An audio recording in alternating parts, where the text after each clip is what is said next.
Hello everyone, कैसे हैं आप सभी।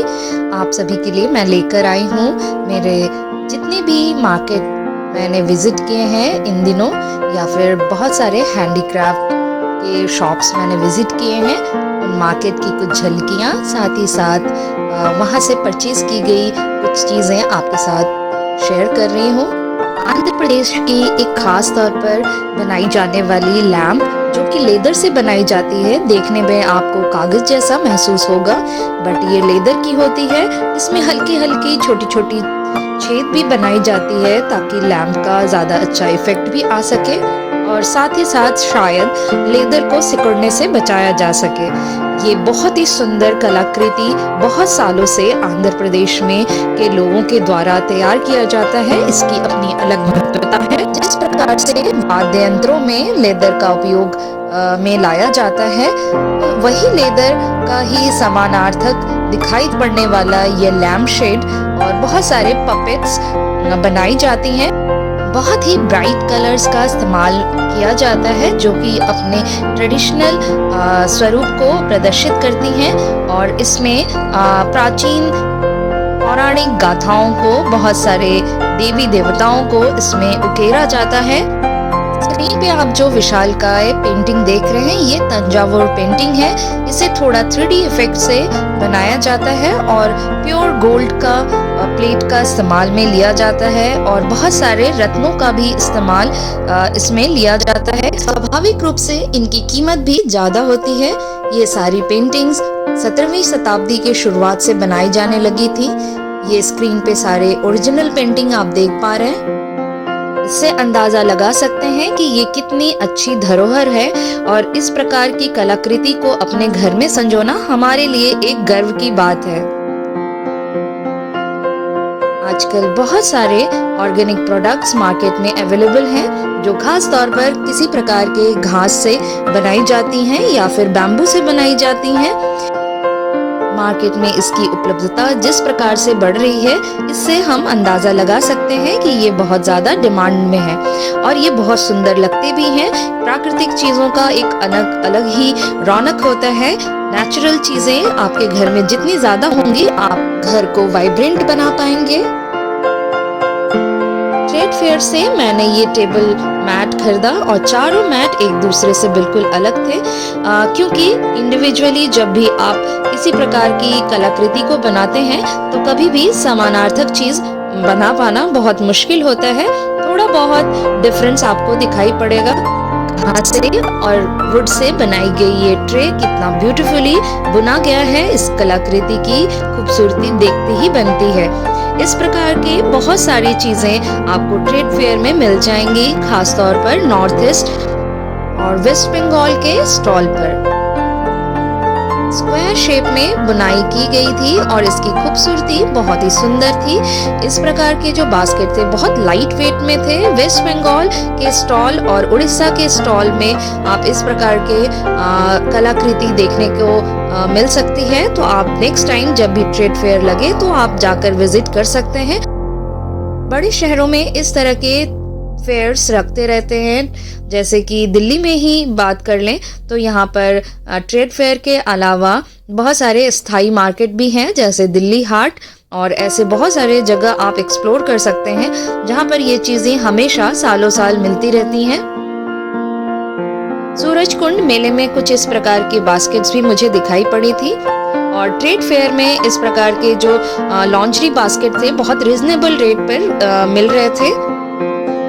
नॉर्थ ईस्ट में बहुत सारे ऐसे अलग अलग स्टेट हैं जहाँ पर अलग अलग कलाकृति मिलती है।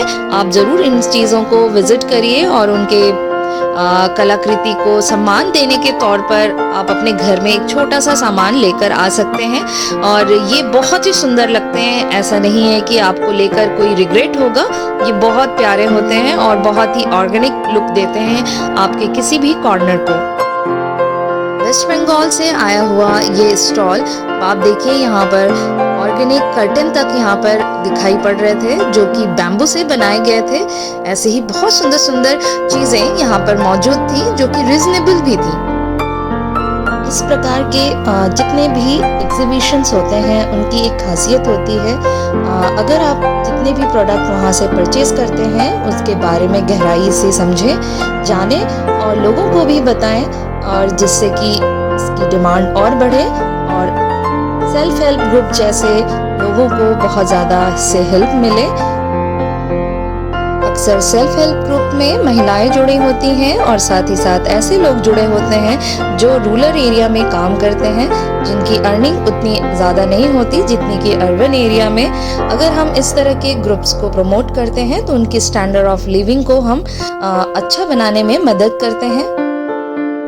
और एक बार जब रुझान बन जाती है तो किसी भी एरिया को प्रमोट होने में वक्त नहीं लगता। हम अपने डिज़ाइनिंग को पुरानी चीज़ों से भी जोड़ सकते हैं। ये बड़ा अजीब लगता होगा सोचने में, पर अगर आप गौर करें, आपके घर के आसपास अगर कोई ऐसी पुरातत्व जगह है जहाँ पर पुरानी मंदिर, पुराने महल इत्यादि अगर देखने को मिलते हैं तो ज़रूर से उनकी कलाकृतियों को गौर करें, उसकी बनावट को देखें, उसकी गहराई में जाकर सोचें कि उसमें कितना साइंस, मैथ्स और बहुत तरह के एस्ट्रोलॉजिकल चीज़ों को समाहित किए हुए हैं। तो इन चीज़ों से गौर करने पर हमें ये पता चलता है कि हमारा जो सिविलाइजेशन है वो बहुत ही रिच रहा है, और आज हम जो भी कुछ कर रहे हैं वो बहुत महानता भरे कार्य तो नहीं है। इससे पहले भी हमारे जो एंसेस्टर्स थे उन्होंने बहुत ही वैज्ञानिक तरीके से अपनी चीज़ों को गढ़ा था, सुदृढ़ किया था, जिसके वजह से आज हमें एक अच्छा समाज मिल पाया है। तो हमारा भी एक दायित्व होता है कि आने वाले समाज को भी हम एक अच्छा भविष्य दे पाएं। आपने जो स्क्रीन पे अभी देखा ब्रास का बना हुआ एक टिफ़िन बॉक्स, ये बहुत ही क्यूट है और मैं इसे डेली इस्तेमाल में लेती हूँ। इसके लिए मुझे एक बास्केट मिल गया ट्रेड फेयर में, और ये बहुत ही रीजनेबल रेट पर था और बिल्कुल इसके साइज़ के हिसाब से था। तरह तरह की बास्केट्स आजकल मैं कलेक्ट करने लगी हूँ। कंजम्पशन अगर हम लग्जीरियस गुड्स का करें या फिर हैंडलूम चीज़ों का करें, इससे इकोनॉमी को ज़रूर से एक उत्साहवर्धन मिलता है। इकोनॉमी को आगे बढ़ने में इसमें बहुत ज़्यादा सहायता मिलती है। एक छोटा सा व्यापार अचानक से कुछ ही महीनों में एक बड़ा सा व्यापार का रूप ले सकता है, और अगर हम इस तरह की चीज़ों को प्रमोट करते हैं तो ये इंडस्ट्री में काम करने वाले लोग सालों से अपनी स्टैंडर्ड ऑफ लिविंग में बहुत ज़्यादा बदलाव नहीं देखे हैं। अगर हमने इसमें कुछ भी एफर्ट कर पाए हैं तो उनकी लाइफस्टाइल काफ़ी बदल जाएंगी और उनके आने वाली पीढ़ी को भी एक बहुत अच्छा रास्ता मिलेगा। कांसे से बनी हुई चीज़ें या फिर पीतल से बनी हुई चीज़ों की अपनी ही अलग महत्वता है और मुझे ये बहुत ज़्यादा पसंद है पर्सनली। कहा जाता है कि जिस भी बर्तन में कोई जोड़ ना हो वो बर्तन ज़्यादा महंगा होता है। उसके पीछे रीज़न ये है कि अगर किसी बर्तन में जोड़ लग जाता है तो इस्तेमाल करने पर उसकी टूटने की संभावना बढ़ जाती है। आप अगर इस तरह की चीज़ें पसंद करते हैं, जैसे कि मैंने यहाँ पर 2 ग्लास आपके साथ शेयर किए हैं जिसमें काफ़ी कुछ नक्काशी किए हुए हैं और ये बहुत सुंदर हैं, ज़्यादा वेटेड नहीं है और बहुत हल्के में है, और ये काफ़ी खूबसूरत होने के साथ साथ ये रीज़नेबल रेट पर मुझे मिले सूरजकुंड मेले से। अगर आप इसे ऑनलाइन अगर चेक करें तो इसकी प्राइस काफ़ी ज़्यादा है, 3000 पर हेड है। मैंने इसे 700 ईच सूरजकुंड मेले से खरीदा था। जब भी ब्रास और पीतल की चीज़ें खरीदते हैं तो लोकल मार्केट को एक्सप्लोर करना ज़्यादा समझदारी होता है। ऑनलाइन प्राइस ज़्यादा होती है और अगर ऐसी जगह विजिट कर रहे हैं तो ये इससे बेहतर और कोई चीज़ ही नहीं हो सकती। बहुत ही कम प्राइस में आपको बहुत ही अच्छी चीज़ें अवेलेबल हो सकती हैं। ऑनलाइन प्लेटफॉर्म में मैं बहुत सारे रिसर्च करके बहुत सारे वेबसाइट्स चेक करती हूँ जहाँ पर चीज़ें बहुत रीज़नेबल रेट पे मिलती हैं, वहाँ से मैं चीज़ें परचेज़ करती हूँ। ऐसे ही ये 2 बास्केट आपने अभी देखा, फ्रूट बास्केट या फ्लावर बास्केट कह लीजिए, इसको मैंने ऑनलाइन परचेज़ किया है और काफ़ी रीज़नेबल रेट पे किया है।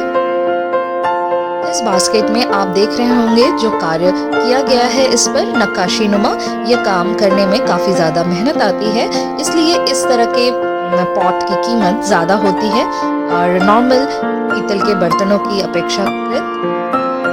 सूरजकुंड मेले में ऐसे बहुत सारे एग्जीबिशन स्पॉट थे जो कि बहुत ज़्यादा पसंद आए मुझे, जैसे कि ये डोकरा आर्ट के एक्सप्लोर करते वक्त मैंने देखा कि ये जो चीज़ें हैं बहुत ज़्यादा यूनिक हैं और इस पर जो भी चीज़ें उकेरी गई हैं नक्काशी नुमा, ये बहुत ही ज़्यादा आई कैचिंग है। और इन पर जो भी चीज़ें उकेरी जाती हैं वो बहुत ही पुरानी हैं और ट्राइब कल्चर को बिलोंग करती हैं। और जो ब्रास इस्तेमाल में लिया जाता है रिलेटिवली दूसरी चीज़ों की अपेक्षाकृत ये ज़्यादा बेहतर क्वालिटी की होते हैं, क्योंकि मैंने कई चीज़ें यहाँ से खरीदी हैं जो कि आज भी बहुत सुंदर, शाइनी और बहुत अच्छा क्वालिटी उसकी पता चलती है। अगर आप ब्रास जैसी चीज़ों से बनी हुई चीज़ों को कलेक्ट करते हैं तो आपको डोकरा आर्ट से रिलेटेड चीज़ें ज़रूर से खरीदनी चाहिए। आपको कभी भी इससे रिग्रेट नहीं होगा और बहुत ही सुंदर कलाकृतियाँ ये उकेरते हैं। दूसरी चीज़ों से बनी हुई डेकोरेटिव आइटम की जगह ब्रास पे बनी हुई चीज़ों को अगर आप अपने घर में लेकर आते हैं तो इससे माना जाता है कि ये आपके लिए बहुत शुभ होता है। और ख़ास तौर पर मुझे जो समझ में आया है, ब्रास और पीतल की चीज़ें आपके मन को ज़्यादा उत्साहित रखती हैं, क्योंकि इनकी चमक और इनकी जो वाइब्रेशन है ये आपके जीवन को प्रभावित करती हैं। साथ ही साथ इनकी रीसेल वैल्यू भी होती है।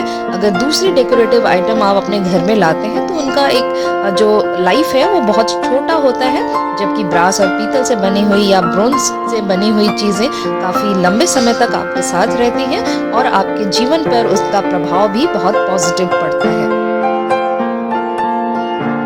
ब्रास से बनी हुई लड्डू गोपाल की ये झूला जो है मैंने जयपुर से खरीदा था, वहाँ के लोकल मार्केट से, और काफ़ी रिजनेबल रेट पर मुझे ये मिला था। लकड़ी के खिलौनों के बारे में भारत का इतिहास बहुत ज़्यादा पुराना है और बहुत ज़्यादा समृद्ध है। विश्व भर में लकड़ी के खिलौनों के लिए भारत जाना जाता था। अगर आप गौर करें तो इसमें जो भी कलर इस्तेमाल में लिए जाते हैं वो बिल्कुल नेचुरल होते हैं और बच्चों के लिए बिल्कुल सेफ होते हैं। वेस्टर्न डिज़ाइनिंग की अपनी पहचान है और इंडियन डिज़ाइनिंग की अलग अपनी पहचान है। कठपुतलियों के मामले में भारत एक बहुत बड़ा स्थान रखता है। अगर राजस्थान जाएं तो कठपुतलियों का जो नृत्य है वो आज भी बहुत प्रसिद्ध है। उसी प्रकार से हर एक स्टेट की अपने खिलौनों की पहचान होती है। भारत में इन लकड़ी के खिलौनों की भी बहुत अच्छा इतिहास रहा है। इन खिलौनों को देखकर अगर आपको अपना बचपन याद नहीं आता है तो इसका मतलब है कि आपने बहुत कुछ मिस किया है। इस तरह की चीज़ों को आने वाली जनरेशन को ज़रूर से दें, ताकि ये एक तरह से लेगेसी सालों साल तक एक दूसरे को ट्रांसफ़र होती रहे और इस प्रकार की जो कलाकृति है इसकी महत्वता हमेशा बनी रहे। नहीं तो निरंतर अगर इस प्रकार की चीज़ें हम इस्तेमाल में नहीं लेंगे तो कहीं ना कहीं ये गुम हो जाएंगे और इस प्रकार की जो धरोहर है धीरे धीरे समाप्त हो जाएगी। वेस्ट बंगाल एक ह्यूमिड स्टेट है जहाँ पर बहुत ज़्यादा उमस होती है। वहाँ पर इन चटाइयों का काफ़ी ज़्यादा महत्व है। बेड के ऊपर भी चटाइयों का इस्तेमाल किया जाता है क्योंकि गर्मी से इससे राहत मिलती है। चटाइयों की कीमत उनकी बुनाई पर निर्भर करती है। जितनी महीन बुनाई होती है उतनी ही महंगी चटाई होती है। जिस प्रकार से ये आप चटाई देख पा रहे हैं इसमें काफ़ी ज़्यादा महीन कार्य किया गया है और कहीं भी बनावट में कोई गड़बड़ी आपको देखने को नहीं मिलेगी। और अंत में आते हैं सेरामिक के प्रोडक्ट। काफ़ी ज़्यादा प्रोडक्ट वहाँ पर अवेलेबल थे, पर मुझे जो अच्छा लगा मैंने उसको परचेज किया। इंटरनेशनल स्टॉल्स को ज़रूर से विजिट करिए। वहाँ पर आपको सेरामिक के बने हुए चीज़ें और बहुत सारे पपेट्स अलग अलग कंट्रीज़ के देखने को मिलेंगे और ये पपेट्स बहुत ज़्यादा क्यूट हैं और सेरामिक की चीज़ें भी बहुत ज़्यादा यूनिक होंगी। ईरान से आए हुए जो भी स्टॉल थे वो काफ़ी रिजनेबल लग रहे थे और वहाँ से हमने कुछ चीज़ें भी परचेज़ की। इस प्रकार से आपको पूरा स्टॉल चेक करने के बाद ही अंदाज़ा लग जाएगा कि आपको चीज़ें कहाँ से खरीदनी चाहिए और आपके पॉकेट फ्रेंडली है या नहीं, ये भी आप जज कर सकते हैं। एक जीवन में आप कौन सी चीज़ों को अपने साथ में रख रहे हैं, उसका क्या प्रभाव आपके जीवन पर पड़ने वाला है, इतना मकसद ज़रूर से हर एक इंसान को समझ लेना चाहिए या अपने जीवन में इन चीज़ों को समझने की क्षमता विकसित कर लेनी चाहिए। अगर आप ये गुण एक बार विकसित कर लेते हैं तो अपने लिए बेहतर जीवन बनाने में आपको कोई भी रोक नहीं सकता और आने वाले जीवन को, आने वाले भविष्य को भी आप बहुत अच्छा उदाहरण दे सकते हैं या बहुत अच्छा जीवन प्रदान कर सकते हैं। आपको ये वीडियो कैसा लगा हमें ज़रूर कमेंट करके बताइएगा। तब तक आप अपना खूब ध्यान रखिएगा, खुश रहिएगा, मस्त रहिएगा।